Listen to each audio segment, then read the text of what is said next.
की अपनी चॉइस की ट्रांसफर भरते हैं और आज किसी को पर्ची और खर्ची देने की आवश्यकता नहीं पड़ती। तो ये विपक्ष यही तो आरोप लगा रहा है कि आपने पोर्टल चलाने वालों को ही हड़ताल पर बैठा दिया है, तो काम कहाँ से होंगे? आप तो पोर्टल कहते हैं कि हमने आसान कर दिया जनता का जीवन। अब विपक्ष का काम तो यही उल जलूल के आरोप लगाना है ना, लेकिन हमारा विषय तो सीधा जनता से जुड़ा हुआ है, क्योंकि जनता इस विपक्ष को नकार चुकी है, इनको नहीं ठीक समझते। हम तो सीधा विक्रांत जी से बात कर सकते हैं और जनता से बात कर सकते हैं। उस मामले में बताना चाहेंगे कि केवल हरियाणा ही तो है जहां पर तनख्वाह मिल रही है। पंजाब में तो 3 महीने से भी मेहर जी बताएंगे जरूर, उनके राज्य में पंजाब में 3 महीने से जो है सैलरी नहीं मिल रही है। कर्मचारी हड़ताल पर सैलरी लेने के लिए, ये तो सैलरी बढ़ाने की बात है या कुछ सुविधाएं बढ़ाने की बात है। किस प्रकार से मेहरचंद जी की जो दूसरी सरकार दिल्ली में है, वहां पर हाई कोर्ट ने फटकार लगाई कि स्वास्थ्य कर्मियों को 13 महीने तक इन्होंने सैलरी नहीं दी थी, मेडिकल कॉलेज के कर्मचारियों को नहीं दी थी। हम सैलरी तो दे रहे हैं, ठीक है, इसके साथ साथ जो सुधार है उन सुधारों को भी करेंगे, जो जायज मांग बार बार ये कह रहे हैं और मुख्यमंत्री जी के संज्ञान में ये विषय है, इसको बहुत जल्दी जो है जिस संवेदना के साथ ये हरियाणवियों के साथ जुड़े हुए हैं, उसी संवेदना के साथ हरियाणा की जो लोकप्रिय सरकार है वो भी इनकी बात को सुनते हुए यहाँ पर जो मैं विक्रांत जी से ही इसका जवाब ले लेती हूँ कि वो आपकी बात से कितने सहमत है और कितने संतुष्ट हैं। बीजेपी के प्रवक्ता जी ने बताया कि भाई आपकी नोटिफिकेशन के टाइम आपको बता दिया गया था कि 1900 पे ग्रेड के अंदर आपको भर्ती किया जाएगा, लेकिन मैं भाई साहब को और इससे पहले एक बार जेजेपी के प्रवक्ता आपके चैनल पे आए थे, उन्होंने भी ये क्वेश्चन किया था, लेकिन हमें ये नहीं बताया गया कि आपका नेचर ऑफ वर्क ये रहेगा, आपकी नेचर ऑफ ड्यूटीज ये रहेगी। हमारी मुख्य लड़ाई यही है कि हमारी नेचर ऑफ ड्यूटीज आज उस पद का जो वेतनमान दिया जा रहा है उससे कहीं ज्यादा है। आपको मैं दूसरी बात ये डिफाइन करता हूं, इन्होंने पंजाब की बात की, पंजाब के अंदर आज क्लेरिकल कैडर को 6 पे कमीशन के अनुसार 3200 जीपी यानी 32,400 का आसपास का स्केल दिया जा रहा है और हरियाणा के अंदर 1900 का और नहीं वो 7 पे कमीशन के अनुसार जी, वो मैं ये अपनी पे मैट्रिक्स है जी, पंजाब पे मैट्रिक्स मैं भी चेक करके आया हूँ, मैं भी दस्तावेज के साथ आया हूँ, ये आप चेक करिए। मैं आपको बता देता हूँ 6 पे कमीशन के अनुसार वहाँ पर वेतनमान लिया जा रहा है और 6 पे अभी वो उन्होंने एक्सेप्ट नहीं किया। वो क्यों एक्सेप्ट करेंगे जब उन्हें 6 पे कमीशन के अनुसार सरकार तो यही दे रही है ना। ये कुछ दस्तावेज झूठे हैं जी, ये आप चेक कर लो, पे मैट्रिक्स सरकारी दस्तावेज है। जिम्मेदार चैनल है मनु जी, नहीं जिम्मेदार चैनल है। आप मेरे को इस तरह से नहीं दबा सकते भाई साहब, आप मेरी बात सुनो। एक मिनट रुक जाइए ना, उनकी बात पूरी होने दीजिए विक्रांत जी। मैं भी पुख्ता करके जो बात सही है वही जाएगी चैनल से। विक्रांत जी आप अपनी बात रखिए। आपको बताना चाहूंगा कि पंजाब का जो रिवेन्यू कलेक्शन है वो हरियाणा के मुकाबले 4 गुना कम है और हरियाणा का रिवेन्यू कलेक्शन आज के टाइम में पंजाब से कहीं और बाकी प्रदेशों से कहीं ज्यादा है। आज हमारे पड़ोसी राज्यों में जो क्लर्क का वेतनमान है वो हरियाणा में कम है और बाकी जगह मैंने पंजाब का नहीं दिया, आपने दिया पंजाब का। मैं पंजाब का आपके सामने रख रहा हूँ, मैं आपको पढ़कर सुना सकता हूँ। मैं मनु जी अनुमति दीजिए, मैं पढ़कर, इन्होंने पंजाब का उदाहरण दिया कि पंजाब में इतनी मिल रही है, तब मैं इनको क्लैरिफाई कर रहा हूँ। झूठ और भ्रम आपके चैनल पर नहीं जाना चाहिए। मैं पढ़कर सुना देता हूँ, मेरे अभी स्टाफ ने मेरे हाथ में पकड़ाया है ये, मैं पढ़कर सुना देता हूँ। PSSSCB क्लर्क लेटेस्ट अपडेट्स, ये 11 जुलाई 2023 की है। When a new employee starts working for the government of Punjab, the person is allotted a pay scale based on the 7th Central Pay Commission (CPC) of rupees 19,900 rupees. I repeat, 19,900 rupees. जो मैंने भी search किया है उसके मुताबिक ये है कि 7वें वेतन आयोग के मुताबिक पंजाब में 19,900 ही मिल रहा है। तो ये क्यों कह रहे हैं कि 32,400 मिल रहा है? ये तो पंजाब गवर्नमेंट की ऑफिशियल वेबसाइट में से निकालकर हम बता रहे हैं। मेरी टीम ने जो दिया पंजाब गवर्नमेंट की ऑफिशियल। ठीक है विक्रांत जी, विक्रांत जी मैं आपको मैडम बताना चाहता हूँ, मैं आपको बताना चाहता हूँ कि पंजाब का क्लर्क का जो नोमेनक्लेचर है, वर्क है, वो डिफाइन है। हरियाणा के मेरी बात सुनने दीजिए प्लीज मैडम, मेरी बात करने दीजिए ताकि पूरी जनता को पता चले।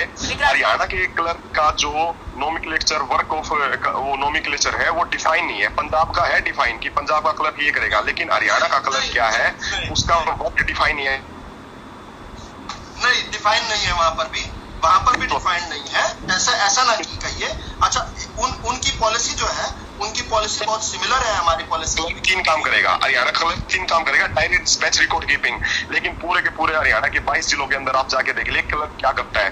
फर्स्ट स्टार्टिंग उसकी जो डीलिंग है शब्द हम यूज कर सकते हैं कि पूरी की पूरी आप चाहते हैं कि बेसिक वेतनमान बढ़ाया जाए या काम का बोझ कम किया जाए? हमारी योग्यता के अनुसार कार्य समीक्षा के अनुसार हमारा वेतनमान बढ़ाया जाए, क्योंकि हम उसके लिए सक्षम है और उसकी कंडीशन हमने पार कर रखी है। हमने टेक्निकल कंडीशन पार कर रखी है, हमने एजुकेशन कंडीशन पार कर रखी है, हमने नोमेनक्लेचर की कंडीशन पार कर रखी है, हमने हर तरह की वो कंडीशन पार कर रखी है, चाहे वो एसएटीसी टाइपिंग टेस्ट की हो या टेक्निकल एजुकेशन क्वालिफिकेशन की हो। वो सब तरह की कंडीशन हमने पार कर रखी है, जिसके आधार पर हमारा वेतनमान बनता है। हमारी किसी राज्य के साथ तुलना नहीं है, ये राज्य के साथ तुलना करनी इसलिए पड़ी क्योंकि भाई साहब ने बताया कि पंजाब के पड़ोसी राज्य के अंदर उन्हें वेतन नहीं मिलता।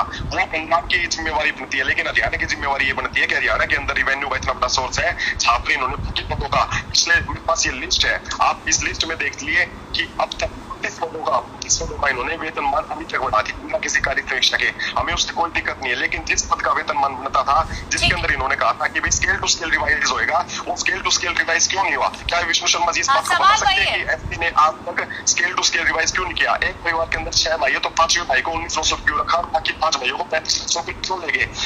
सही सवाल है मेरा इनसे। हाँ, मूल प्रश्न यही है विदु जी, जब कह रहे हैं कि MPHW, JBT, junior engineer, deputy ranger का वेतनमान सब कार्यों की समीक्षा करके सम्मान पूर्वक तरीके से बढ़ाया गया है, तो फिर क्लर्क को क्यों नजरअंदाज किया जा रहा है? देखिए, नजरअंदाज नहीं किया गया, नेचर ऑफ वर्क देखकर ही, जैसे आपने बताया सभी के काम की समीक्षा हुई थी। जिनके काम को इस प्रकार से माना गया कि उनकी सैलरीज बढ़ सकती हैं, उनको बढ़ाया गया। विदु जी, क्या नहीं, मेरी बात सुनिए विदु जी, क्योंकि आपने पोर्टल खोल दिए इतने सारे, क्या क्लर्क का काम वही है जो पहले होता था या आपसे 10 साल पहले, 20 साल पहले होता था? आप बताइए।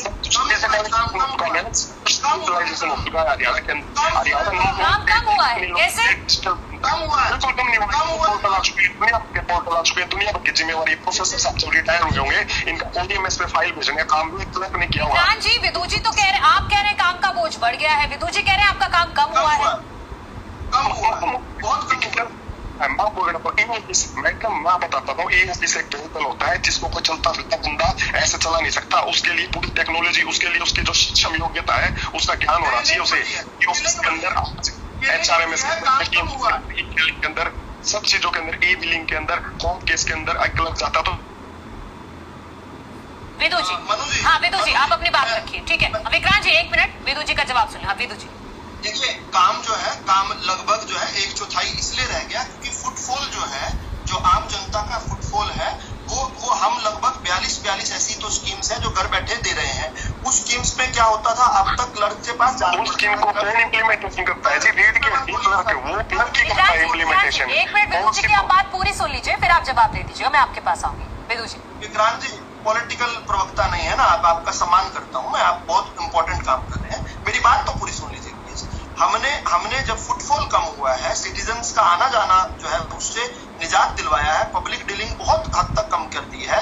हाँ, जरूर इनको अकाउंटेबल जरूर बनाया है भाई, अगर जन्म प्रमाण पत्र के लिए अगर इतने दिन निश्चित है तो इतने दिन में देना पड़ेगा, ये जरूर किया है। अब से पहले क्या होता था, महीनों चक्कर काटते थे और फिर कई बार क्या होता था, उसमें करप्शन आ जाती थी, हो जाती थी।